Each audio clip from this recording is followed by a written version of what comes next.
Hey folks, pull up a chair and listen to a story about yours truly, Ben, 34, male.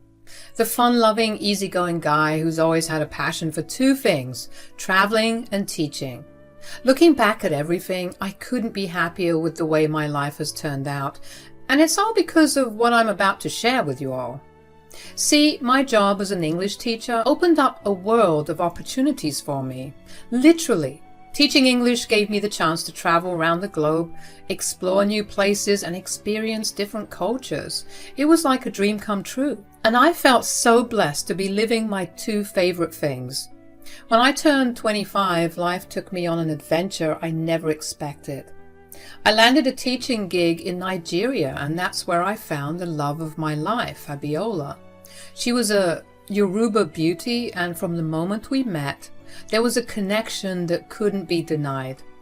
Sure, Abiola's English wasn't that great at first, but love has a funny way of breaking language barriers. With time, love, and a whole lot of grace, Abiola picked up English like a pro, and I did my best to learn some Yoruba too. We were like our own little multicultural language exchange program, and it was adorable. Now, let me tell you, marrying Abiola was no walk in the park. Her parents were strict and traditional, and they weren't too thrilled about their daughter getting hitched to a white guy. They were worried that their culture would get lost in the mix. And you know what? I understood their concerns. But I was determined to show them that my love for Abiola was real, and I wasn't about to let cultural differences stand in our way. I sat down with her parents, assured them of my commitment, and convinced them that I wasn't just some random dude passing through. It took some time, but I guess my charm and sincerity worked because they eventually gave us their blessing. Phew, talk about a relief. It was like passing a final exam with flying colors. And you know what? Our wedding was the perfect blend of cultures. Yoruba traditions mixed with some good old Western flair. We had two weddings, one back home in the States and one in Nigeria. They were celebrations to remember, and I knew right then and there that I had found my happily ever after with Abiola. We decided to honeymoon in her home country, and life was sweet for a while. Alright, so here's where the plot thickens. Abiola had always dreamed of living in the US, and you know what? I was more than happy to go along with it. After all, love is about supporting each other's dreams, right? But her parents? Yeah. They weren't exactly thrilled about the idea. They thought Abiola was just blindly following her husband and leaving everything behind. I get it. They were worried about their daughter being so far away from home. But hey, we reassured them that this was Abiola's decision and she was excited about it. You're just dragging her away from her family and her roots. I knew that this was a bad idea. Abiola, you're not leaving your home just because of this man. I tried my best to explain.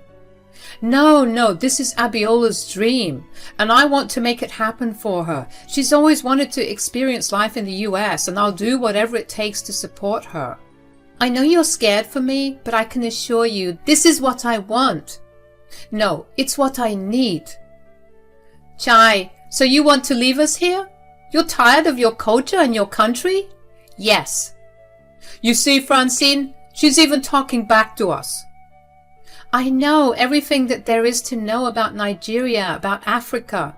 I'm ready to explore and take on bigger things. Don't you want that for me? But no matter what we said, they just couldn't wrap their heads around it. They blamed me for poisoning their daughter's mind as if she didn't have her own desires and dreams. It's not like that. Like Ben said, I've always wanted to live in the US, and he is making it possible for me. I love him, and we want this together. Besides, we have so many family members who are living in New York. We have such a big Nigerian community on that side also. I'll be fine. Her parents were still skeptical, and I could feel the tension between us. It was like they stopped respecting me and reverted to their dismissive and rude ways. But you know what?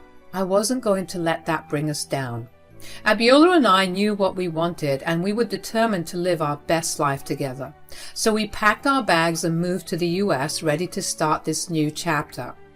As the years passed, Abiola settled pretty seamlessly into Western culture. We were creating memories and building a future together. But you know what? At some point, as any daughter would, Abiola missed her parents terribly. She wished they could see that living in the US wasn't so bad, and maybe they would even consider retiring here someday. That's when she got an idea. She decided to invite her parents to stay with us for a whole month. She hoped that spending time together would show them that America had its perks, the beauty, the opportunities, and the chance to be with their daughter and her new life. Now, convincing them wasn't an easy task. They had their reservations, but Abiola persisted, sharing her love for her new home and her wish to have them in her life. She'd share pictures and videos and all these stories of her achievements and accomplishments, and finally, after much back and forth, they relented and agreed to come. Alright, so Francine and Henry finally arrived in the US, and let me tell you, they were in for a surprise. They were used to a more laid-back lifestyle back home, and the hustle and bustle of New York City life was a bit overwhelming for them. They tried to adapt, but man, did they complain about everything, from the traffic to the fast-paced lifestyle. They had something to say about it all, and I don't blame them, but it was getting a bit excessive in my opinion. They'd say things like, "Henry, this place is too noisy. I can't even hear myself think." "I know, dear, and the food is just not the same. I miss our home-cooked meals. What they feed you people here is rubbish." Despite the constant complaining, Abiola and I were determined to change their minds about America. We wanted them to see the beauty and opportunity this country had to offer. So I hatched a plan to win them over. I decided to prepare a traditional Nigerian dish, jollof rice, for them. I knew how much they valued their culture and food, so I thought this might be a way to connect with them. I was nervous as I cooked, hoping that my jollof rice would meet their expectations. Abiola assured me that it tasted lovely and she was confident they'd be pleased. When dinner time came, we all sat down to eat the food I had prepared. I was eager to see their reaction, but what happened next caught me completely off guard. As they tasted the jollof rice, both Henry and Francine began making rude comments about the food in Yoruba. This jollof rice is nothing compared to what we have back home. And the spices are all wrong. What did we expect? Letting this white man cook for us. Little did they know I had a secret. I was fluent in Yoruba. Over the years I had picked up the language from my Nigerian friends and Abiola, but I never let on that I could understand everything they were saying. I was actually planning to reveal my language skills after dinner as another gesture to get into their good graces, but as they continued to criticize the jollof rice, I felt increasingly embarrassed and hurt. Abiola tried to intervene, attempting to get them to stop, but she didn't tell them that I could understand Yoruba. She didn't even get the chance to, because they kept on disgracing and demeaning me, not knowing that I could understand every word. This chicken isn't even cooked properly. Oh, Abiola, you have to come back home. This is not okay. Mom, Dad, please stop. You don't know that Ben can hear. Oya, stop defending this man. I knew we made a mistake letting you come here. You said that America would be filled with wonder and adventure. But what is this nonsense? It was like a punch to the gut, hearing them insult me and America like that. I had tried so hard to win their approval and show them that I loved their daughter, but it seemed like nothing I did was ever good enough for them. As dinner ended, I excused myself, feeling the weight of their words heavy on my heart. Abiola followed me, knowing that I wasn't okay. Babe, are you okay? I couldn't hold it any longer. They were insulting me, Abiola. They didn't like my jollof rice, and they were saying all kinds of mean things about me. I know, babe. I was there. I'm so sorry about everything. I genuinely thought that they'd be more receptive since we haven't seen them in so long. But I was wrong. I should have told them you understand Yoruba. It's not your fault. I mean, how could you even get a word in? I just wanted to impress them, you know. Show them that I love you and respect your culture. Abiola kissed my forehead, her eyes filled with love. I love you, and that shouldn't have happened to you. Your jollof was amazing. Don't listen to anything they say. I'm going to tell them that you could understand every word, then they'll be sorry. And that's when it hit me. Actually, babe, wait. Don't tell them. What? Why not? Well, because I have a trick up my sleeve. I'm going to get your parents to respect me one way or another. The next day, I decided to approach Francine and Henry again. I knew I couldn't let their hurtful comments get the best of me. With a deep breath, I went up to them, putting on a smile despite the pain in my heart. Hey, guys. Yes, my son, what is it?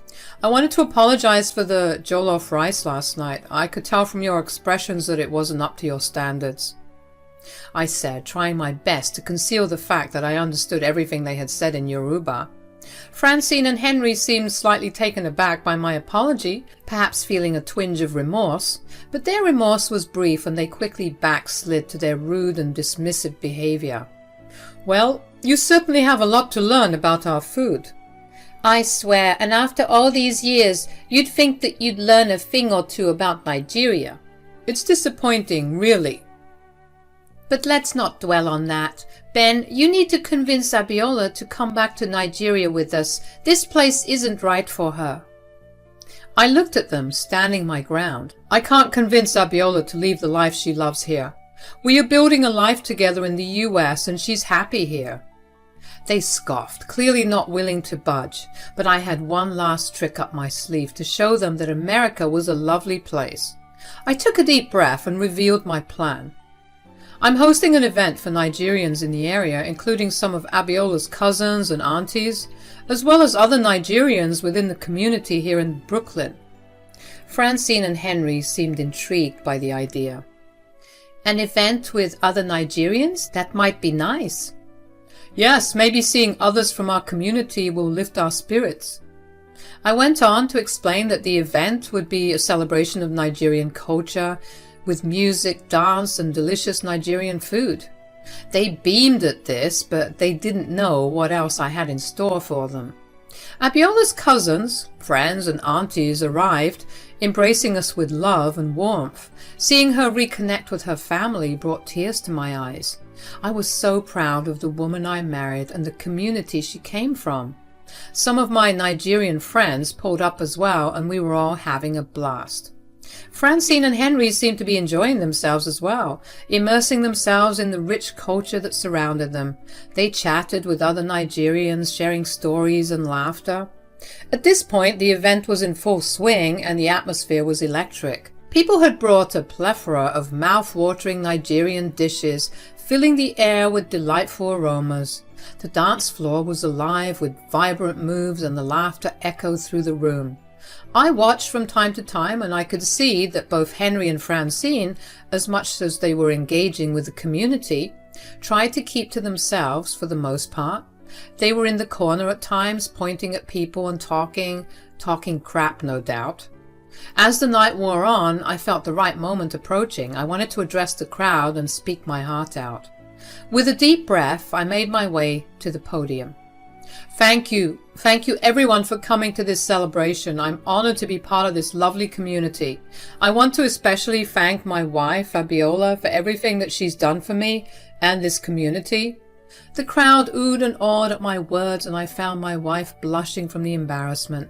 She mouthed an "I love you," and I blew her a kiss. And then the time came for my surprise. Unfortunately, the same cannot be said for her parents. The crowd gasped and they began to look around, trying to figure out where the culprits were standing, and all eyes turned to Francine and Henry. The look of utter shock on their faces was priceless, and Abiola couldn't help but stifle a laugh. In Yoruba, I began to address my in-law, speaking from the heart. I acknowledged that they had been dismissive and disrespectful to me, despite my efforts to be the perfect son-in-law. I've tried my best to be a part of your family, to show you respect and love, but it seems you are determined to remain distant and unaccepting of me. I revealed a truth that surprised everyone. The jollof rice they were enjoying so much tonight was the same one I had prepared for them a week ago, the same one they had hated. I wanted to show them that their disapproval wasn't about the food, it was about me. People in this community have praised my jollof, and yet you couldn't find it in your hearts to appreciate it when it came from me. I continued, my voice tinged with a mix of frustration and disappointment. The crowd gasped in disbelief and the murmurs spread like wildfire. People began praising my cooking skills and commending my integration into the Nigerian culture, utterly shocked at Francine and Henry's unfounded disapproval. I don't need to vie for your attention or affection anymore. I just wanted to let you know that I am worthy of your daughter, even if you don't see it, and I will continue to be worthy of her because I love her, truly. The applause from the crowd was thunderous, drowning out any disapproval from my in-laws. People recognized the love I had for Abiola and the effort I had put into embracing their culture. Francine and Henry looked taken aback, perhaps realizing the consequences of their actions.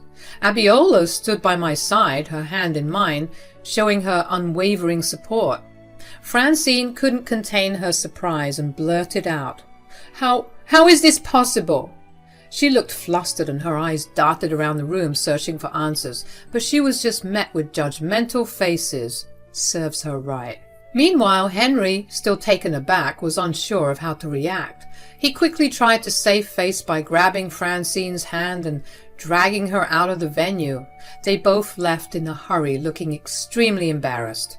The rest of the guests, including Abiola and me, continued to dance the night away, enjoying the lively atmosphere. The room was filled with joy and celebration, and many of our friends commended me for my fluency in Yoruba. "Ben, you're amazing. I had no idea you could speak Yoruba so well." "Yeah, man, that was impressive. You really surprised everyone." As the night wore on, the music and laughter filled the air, creating an unforgettable atmosphere of unity and happiness. The Nigerian community embraced me as one of their own, appreciating my efforts to learn and immerse myself in their culture. The next day, as Abiola and I arrived home from the party, we found Francine and Henry sitting in the living room. They looked a bit sheepish, as if unsure how to approach the situation. Henry was the first to speak up, his voice a bit hesitant. "Ben, we didn't know you could speak Yoruba. That was quite a surprise last night." I nodded, looking at them calmly. "I was planning to reveal it to you last week after the dinner I prepared, but after the way you insulted me, I couldn't bring myself to do it. It hurt to see how dismissive you were of me." Francine seemed taken aback, her eyes widening with surprise. "Well, you shouldn't have embarrassed us like that in front of everyone. Now everyone here thinks we're cruel." I couldn't hold back my response any longer. "You shouldn't have treated me like crap for so long. I have done my best to be a good husband to your daughter and to integrate into your culture, but you made it clear that my efforts weren't enough. So maybe it's about time that people see your true colors." Both Francine and Henry were shocked to hear such backtalk. It seemed they were not used to being confronted in this way. But they also looked more embarrassed, realizing that their behavior had consequences within the Nigerian community. You see, this community has embraced me and accepted me for who I am. They recognized the love I have for Abiola and the respect I have for their culture, and that's all that matters to me. Francine and Henry seemed at a loss for words, their pride and dismissiveness crumbling in the face of truth. It was clear that they were processing what I had said, and perhaps for the first time, reflecting on their own actions. Abiola stood by my side, showing her support. "Ben is right. He has been a wonderful husband and he loves me deeply. We have a beautiful life together and we won't let anyone belittle that." "Abiola, you are not going to defend us, your parents? What behavior is this?" Abiola looked at her mother with a mix of sadness and determination. "I will always defend what's right, Mom. Even if it means going against you two. I love you both, but I won't condone disrespectful behavior, especially if you're doing it for no reason." Francine huffed and puffed, clearly upset that her actions were being questioned. "Well, we were just expressing our opinions. We didn't mean to cause any harm." "We didn't think Ben could understand us. It was a private conversation." Abiola shook her head, disappointed. "Private conversation or not, it was hurtful. And it's not just about that incident, it's about how you've treated Ben over the years." Francine's stubbornness seemed to resurface and she folded her arms defiantly. I don't need to prove anything to anyone. Abiola's voice grew firmer as she responded. This is not about proving anything. It's about taking responsibility for your actions and showing respect to the people you love. If you're going to be disrespectful, then maybe it's best if you both leave, Abiola added firmly, her eyes unwavering. Francine and Henry looked totally shocked by Abiola's assertiveness. They glanced at each other, probably wondering if she was serious. But Abiola stood her ground and her parents finally got that she meant every word she said. Still, with their pride intact, Francine and Henry got up and left the house, trying to act all dignified, but it was pretty obvious that their pride was starting to crumble under the weight of what they had done, and the consequences they were facing. As they left, Abiola let out a heavy sigh, feeling a mix of emotions in her heart. Standing up to her parents wasn't easy, but she knew it was necessary for everyone's growth. And for us as a family. We haven't really talked to them properly ever since the incident, but everybody, the Nigerian community, their friends, their family, Abiola and me, knows that they're in the wrong. Heck, even they know that they're wrong. But I'm just waiting for the day that they're willing to admit that, so that we can grow together as a big family.